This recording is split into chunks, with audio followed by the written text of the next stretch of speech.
Welcome, parents and listeners, to the Couch Time Podcast, where we give you tools to connect with your kids and point them to Jesus. I'm Aaron, and I'm here with Stephen and Ryan, and today we're going to talk about fitness. Get yoked. Get yoked, yes. All kinds of Gen Z language. Stephen was doing push-ups in the hallway this morning, getting prepared for the pod. I was That's so true. stoked to get out here and talk about fitness that all morning, all I've done is work out. So, already done 10,000 pull-ups, 100 push-ups. With fitness being a lifestyle and rising in popularity with, millennials and older generations, which it is, it's a $30 billion industry. It's just massive. And every year, popularity of fitness, CrossFit, these cultures and lifestyles that are revolving around fitness are growing. Spare you the details, but when you pair that with Gen Z and the virtual world of social media and influencers and fitness being lifestyles of older people who are influencing the younger, there's a lot to talk about in regards to teenagers and, in their heads, what they do with fitness, what that even means to them, and then how that influences and affects them spiritually, emotionally, physically. So we're going to talk about it. What does God want us to do with our bodies? How should we view people who are different than us, whether that's their body, their hair color, their personality, obesity, somebody's super thin. What does fitness even mean to your teen? What gives somebody worth? And even if you're listening right now and your teen doesn't love sports or being active, the truth about glorifying God and loving other people still applies, so it's truth that doesn't change, and how can we use this to connect with teens and even ourselves to think rightly about people who have differing viewpoints than us or who care and value things different than us. So at its best, fitness can be used to strengthen our abilities and increase our enjoyment of life, and consequently give us opportunities to love and serve other people in physically taxing ways. But it can also become an idol that masters us, and we use it to worship self instead of God. Yep. Like many things, God has, I was talking with somebody just yesterday, a student at youth group, there's a balance. So many things in life, God doesn't want us to go to the extremes, but find and discern what the middle is and walk in the middle, not because our flesh likes the extremes, go one way or the other. And I think this is one of those areas where we have to discern, for ourselves, what does faith and trust in God look like as we walk out, our belief about who we are, what gives us worth in regards to our bodies, our physical bodies that God has designed us and given us. So, Ryan and Stephen, to start off, what are some perspectives that you guys see teens, your students, having in regards to the word fitness? I've seen, I think for students, fitness and tying it even to athletic achievement is like becoming something that is more and more important in the lives of students. So I've noticed, for instance, that at our gym, Emily and I will sometimes go to the gym late at night just because it's less crowded. There are so many high school students at this gym up in Hebron at like 8 p.m. on a Saturday night. Whereas I feel like when I was in high school, that would have never happened. It's like more of like, but it's becoming more of like a social thing, something to be almost to brag about, or like to show off of like, I'm working out, it's Saturday night and it's what my friends and I are going to do.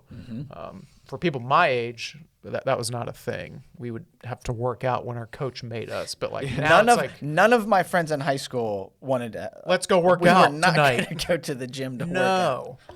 So I didn't necessarily know that was not a thing with older generations. Sure. So I'm kind of still in the generation where like that was a thing, like people go and work out, and I see it more and more. I guess now with like I ran into students the other day.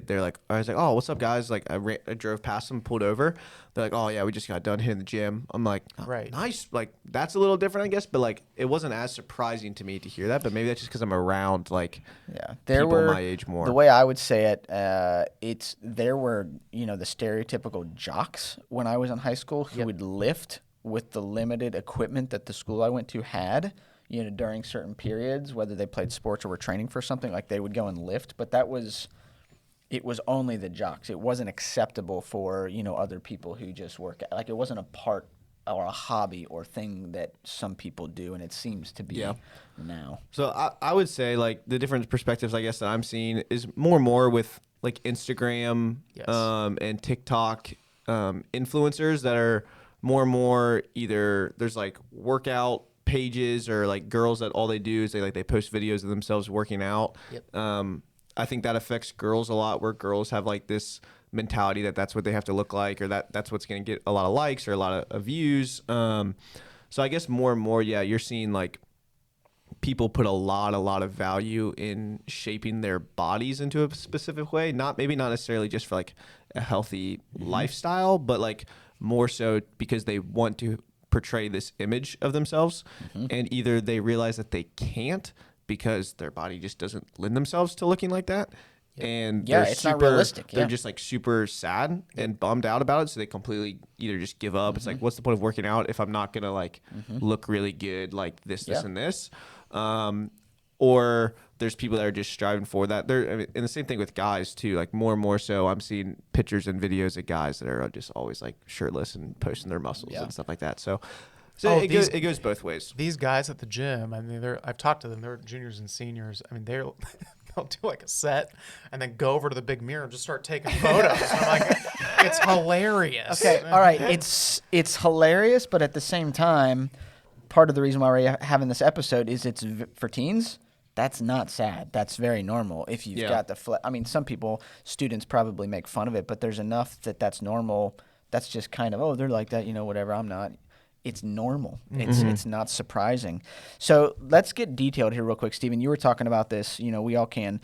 What are specific social media platforms that parents might not be on that maybe, how do you see fitness? So I know a lot of parents, the majority of my parents are on Facebook. Yeah. A few of them are on Instagram. Yeah. But talk TikTok, so some listeners might have zero clue as to what those platforms even look like. I would think like Instagram is probably the most common, where you can just follow all sorts of different people that either people follow them because they want workout ideas, and these people just post workouts, or because these people are models or whatever, and they post different videos and it gives them inspiration of what they want to look like.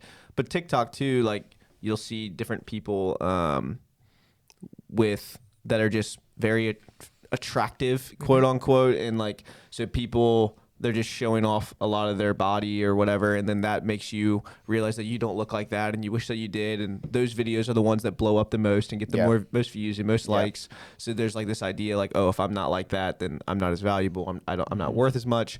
And then I think like the pictures that you probably were seeing people post, most of those are probably just going on Snapchat, like people's Snapchat stories. So like, I know a bunch of I coach track and field at a local high school. So like I'm around working out and stuff like that with high school kids all the time. So I know that a bunch of them, like they're friends with each other on Snapchat. They show each other working out, posting stuff either at practice or at the gym afterwards, girls at the gym afterwards, different stuff like that. So Instagram is completely, it's all pictures. Like that is the point of Instagram. And so, body image and it's just huge. I know, to answer my own question, what do you see on, as far as perspective teens have? I can think of two right now, high school girls that I know struggle with being bulimic and anorexia. And it's mostly induced, from what I've heard, because of social media and the pressures that have been put on them as far as what they feel like they should look like or want to look like. And that's an extreme, sad case, but I think there's all kinds of other guys and stuff like that, or girls that are that there's just this pressure because of the culture. There is a fitness bent as far as the visual digital age that we live in. What culture says is beautiful and pretty, and which oftentimes lines up with fit, not always, but it just is pressure that is put on. So teens are feeling that. I would insert too. I think not all social media with regards to fitness is bad, and I think even with like bulimia, there are great accounts you can follow that will encourage you to eat food and work out and do it in a way that's healthy. That maybe we could encourage people to. That's a really good point. Accounts. It's not all negative. It's just a matter of who's influencing your teen or you. And I was gonna say it depends on like what you're interested in too. Like when I was playing soccer all the time, I followed guys that were posting different workouts and drills and practices. Like, Awesome. it wasn't. So we're not saying like go unfollow every single athleticism account. It's Sure. like, No. it's just more so students, and this is what we're going to probably keep talking about. Yeah. Students and parents alike, and us as humans need to just keep checking our hearts and That's seeing exactly like, right. Yeah. are these things influencing me in a poor way, or are they pushing me in a good way to be glorifying to God, to encourage That's living exactly healthy, right. like, Yeah. and that's what we'll keep getting into. But it's not like Yeah. go unfollow everything that posts about working out. It could be a really good thing. But I think for parents or anybody listening, it's a matter of what are your kids taking in that is influencing them in regards to fitness, in regards to their physical body that God has given them, and where do they find worth, their validity and acceptance in regards to it. So what does the Bible say? So 1 Corinthians, chapter 6, where it talks about us being created in God's image and giving a Holy Spirit, and we're now the temple of God. It talks about, we should glorify God with our bodies because we are bought. We were purchased through Christ's blood. And that's specifically in regards to sexual misconduct. He's saying that you should not be sexually sinful and use your body in a way different than what God has designed and given a law for you to obey. But then he goes on in 1 Corinthians chapter 9, Paul says, but I discipline my body and keep it under control, lest after preaching to others I myself should be disqualified. He attaches physical discipline to self-control, which is a fruit of the Holy Spirit, which to me it's like that is the key for Christians, exactly what you're saying. We need to assess and constantly be discerning, where should we be coming and striving to be more like Jesus and to put on the fruit of the Spirit and put off the fruit of the old self. That's what the Bible talks about all over the place. Put off, put on, put off, put on. So physical discipline can be put on, and it's a fruit of the Spirit displayed for other people to see. So not to say or sound like, which I don't know, listeners, if we sound like we're really pushing for fitness and we're all gonna, we're all going to start going to the gym, and Sunday nights every other week is going to be a crunch for Fort Thomas Campus. I'm kidding. It's like God, I don't think wants everybody to be fit because he has made everybody in his image, and many people are very different, and fit is a relative term. It's unrealistic and I think unbiblical to assume that culture is going to define, perfection. 1 Timothy 4:8 goes on to say that, training for physical fitness is good because there's some value, but spiritual discipline for godliness has value for eternity, which again is attaching the whole physical discipline has value, but training for godliness has more value. Yeah. So biblically speaking, it doesn't say go to the gym or don't go to the gym, but it has everything to say about our hearts and minds and disciplining our hearts and minds to know what pleases God, what doesn't please God, how to love other people, how to have faith and to trust him or to not, how to seek to use what God has given us for his glory and not our own. So there's a lot about that, and attaching fitness mentally, emotionally, spiritually to what is happening internally is the key. Yeah. So some of the benefits, and I want to talk about, Stephen, I'm going to list a few benefits, Stephen and Ryan, and I want you guys to say, how have you seen these in your own life, whether high school or whether now or even with students? Like, how are you seeing this? Some of the benefits of fitness, you already mentioned some of them. It's like community. That's a huge benefit. I see a lot of people with CrossFit in particular. There's like a communal aspect. And some people who don't have community, it's like it gives them that. And community is a good thing that God's given us. It's like that's not a bad thing. Similar to being on a team with a sports team, like that's a good thing. Perseverance, super important. Being able to endure. Emotional outlet. I think you mentioned that earlier. It's like get some stress, like emotion sometimes. Have an outlet for that. Capabilities. Being able to physically do things that otherwise you couldn't. It's like a kid wants to be able to do the monkey bars and he can't right now, and he trains and then he's able to do the monkey bars. It's like that is fun and that's a good thing. Yep. And you can do that. And but adults, you want to be able to play with your kids. So I want to be able to play with my kids. I get tired easier when my endurance is low. I want to exercise so that I can wear my kids out. They don't wear me out. Like I can train physically to be fit.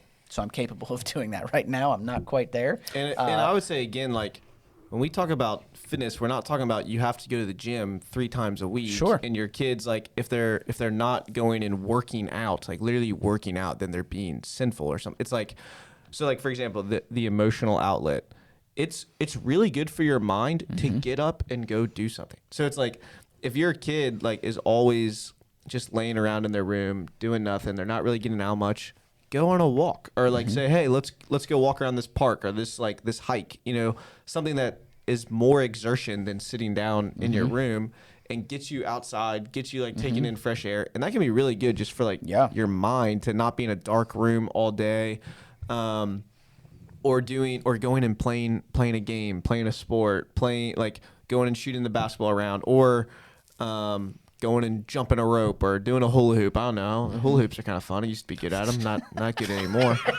Those things are a workout though. Hula hoops, dude. Your hips get. I never could do those. But I think all of those are like. I think mainly it's good just for your mind and for your soul to like go and be active and go do things. And different kids are going to enjoy that to different degrees. Like there's different people that. They don't want to play sports, and that's fine. Not everyone has to play sports by any means. Go on a walk. Go walk around and have, and like what you're saying with communities, like then you can have good conversations. Sometimes walking just helps people talk, or or sometimes that's just sitting in a car and going on a drive. It just depends, but they can be different ways to connect with your kid. For sure. Maybe you haven't tried. Yeah, I agree. There are certain things in life that are like mysteriously function as jet fuel for community, like eating meals together. And I think that fitness and stuff like that is certainly one of them. When I was a youth pastor in Colorado at our summer camp, I had high school students and volunteers who were like, they would go for a 6 a.m. run together. And I was like, you guys are maniacs. Yeah, it's horrible. They did it and they loved it. And that crew really bonded over that week. And I think great conversations happened. It was just, it worked. It was great. Yeah. So it really, I've seen that in my life too. My wife, like our best conversations are when we're on a walk together or those sorts of things. So yeah, great for community. Yeah. I think for me, I know that when I do hard things with other guys in particular, so either working out or, a work day, we're helping somebody with a house project or moving, somebody's moving, we're loading a truck, there's camaraderie that happens from exerting myself mutually with other people when we're doing something, like a common goal. And so it can be a good thing. Again, as Stephen was saying, I don't think it's necessary. Students don't have to be fit in the sense of going to the gym and working out. But fitness, again, I think, I don't remember if I said it, but fitness means a lot of different things to your students. So I don't even know what would come to their mind if you said, hey, who comes? It would be the Instagram influencers. If you told your kid like, hey, you need to start getting fit, the mentality is like they've got in their head who that is. They really want to do that because they really want to look like that, or they're like, oh my god, like I would never look like that. It's like no, like just be active. And last thing I would say, the perseverance one, that was really big for me in like my athletic journey, I guess. Like that verse, I beat my body, I make it my slave, or I beat my body, I put it under submission. I remember when I could push myself athletically to lengths that like I wasn't doing spiritually, and either discipline in sports, I could really, really discipline my body, but like it helped me to be like, whoa, Steven, like if you can sit up against this wall for 8 minutes or whatever, where you want to like cry, but you're doing it because you have this goal in mind and you have this like value in mind that you want to help, or you're going to do another sprint because you don't want to let your teammates down. Like here's like, you need to be doing the same amount of discipline spiritually. And I remember that really was helpful to be like, okay, I do have mentally what it takes to be disciplined because I've proven it to myself athletically, but it was only because I had proven it to myself athletically. If you can't physically discipline yourself, you're not emotionally and mentally going to be able to discipline yourself. Yeah. So it was all mentally, I knew that I could push my body to do things it didn't want. So then spiritually, I knew, hey, I have training. One, we all have it through the Spirit, but it's like that helped me know for sure, like, hey, I can mentally drive myself to do things that I don't want to do that go against my nature, and then it allowed me to be able to do that more easily. I mean, it is self-control. That is self-control is hard. I see a Reese cup, man, I want to eat it. I don't even care if I just had lunch or I'm super hungry. If I see a Reese cup, I want to eat it, but that's not the point. The point is, there's sometimes that I shouldn't eat it. For me personally, like my goals in my head, if I want to consume less sugar, I want to be able to say no to myself. But if I see it and I have to eat, like I can't say no. That's a lack of self-control on my part.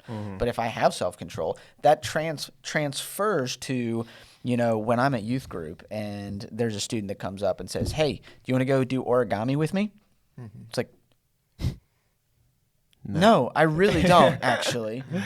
It takes self-control for me to be able to say, yes, I'm going to, because I love you and I want to spend time with you, and you care about that, so I want to care about that. That is self-control, the same as me saying no to eating a Reese cup, which is the same as your coach saying, hey, we're going to do 2-a-days, and we're going to do suicides. It's like, I don't want to do suicides. It's like, well, if you want to do it with the team, you got to do it.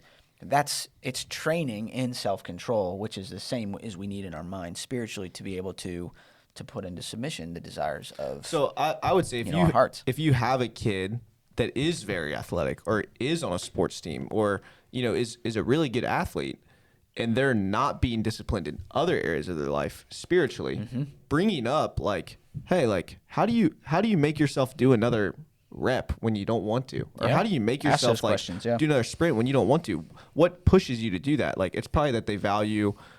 It's like if a coach tells them to do it, they're going to do it. It's like, well, hey, God, your creator is telling you to spend time with him, or God, your creator is telling you to love other people or serve other people. You can listen to your coach, but like you can't listen to God. Like, and it hopefully don't do it in a condescending way, like I kind of just did, but in a loving way, like showing them, hey, you can be obedient. You just have to choose. Am I really valuing this or not? Yeah, it's a choice. So. And this is really tricky because there's some kids who they can't be fit. Maybe they're paralyzed. Maybe, medically there's reasons they can't. It's like having a conversation about fitness because they have a view and perspective on fitness and people who are fit, and maybe they're jealous. Maybe they're ashamed because they can't be in ways that other students are, or other influencers that they see are, or whoever it is that's influencing them in this area. It's like having these conversations about, who God is, his design, and the fact that he created everybody with a body. He sent his son in bodily form. Like he gave us bodies for a purpose. And so another benefit of, fitness, physically, whether that's working out or it's playing a sport or it's simply just getting outside and doing something other than sitting and watching a screen and being entertained, I think it teaches us about God's grace and that he's given us a body. He's given us a mind. He's given us abilities. Whatever those are, is limited or is, somebody's really talented in some physical way. God's given those to you to use as gifts of grace. And so thinking about those things and being fit for God's glory, I think is a possibility. Some of the dangers I want to talk here. Again, same question as I'm going to list a few things. I think I see more of these with teenagers than I do the benefits, and I think that has to do with maturity versus immaturity.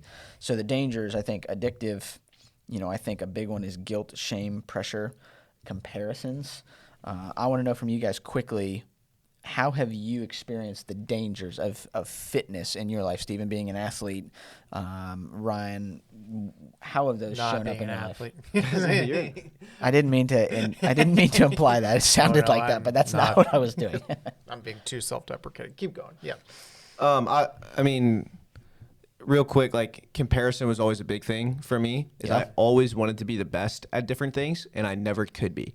And all throughout my life, whether it was karate, I wanted to be the best, always fell short. Soccer, I wanted to be the best, never quite made it onto the top team that I wanted to make it on.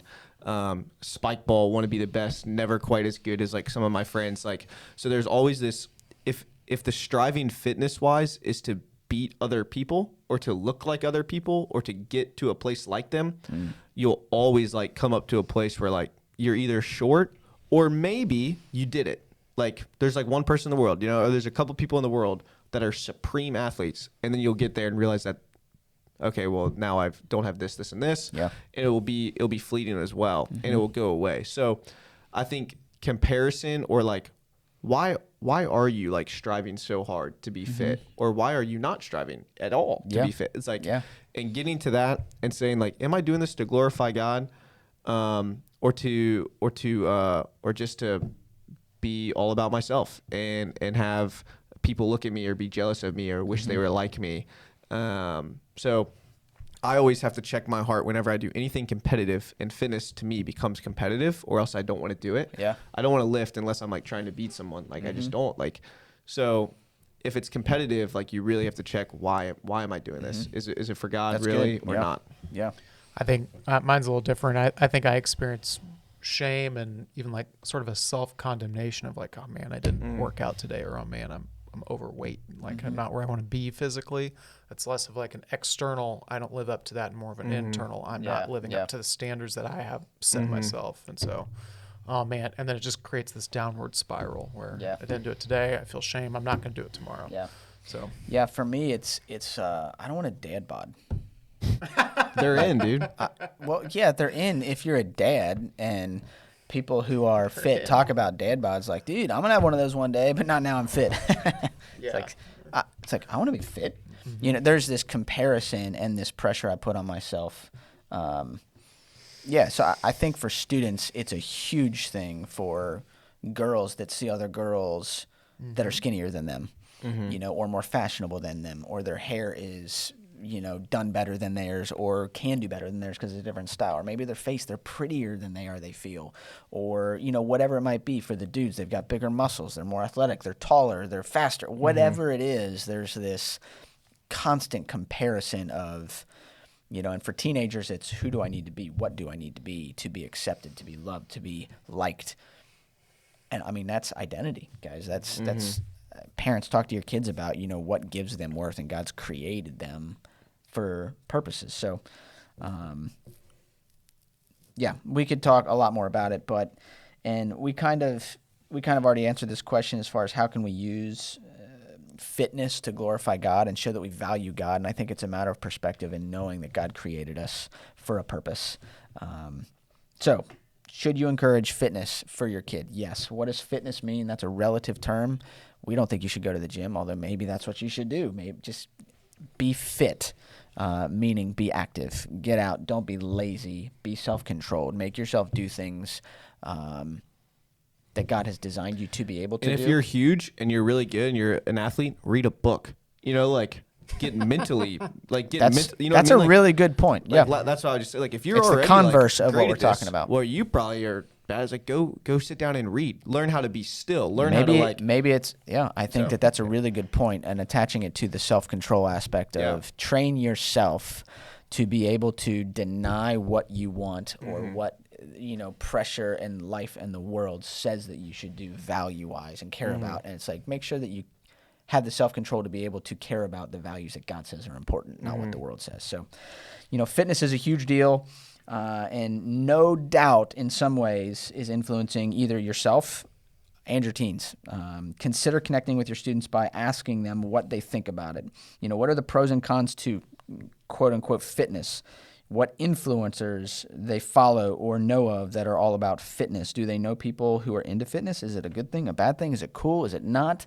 You know, have a conversation about this for the purpose of pointing them to Jesus. It's, you know, continue the conversation to connect with their heart and what they think. All of these things are outward that I think give indications of what's going on in the heart and mind. So I think just as a tool, that's a really good one. Like ask your kid today, like what's influencing you on social media with regards to fitness? Like what are you seeing?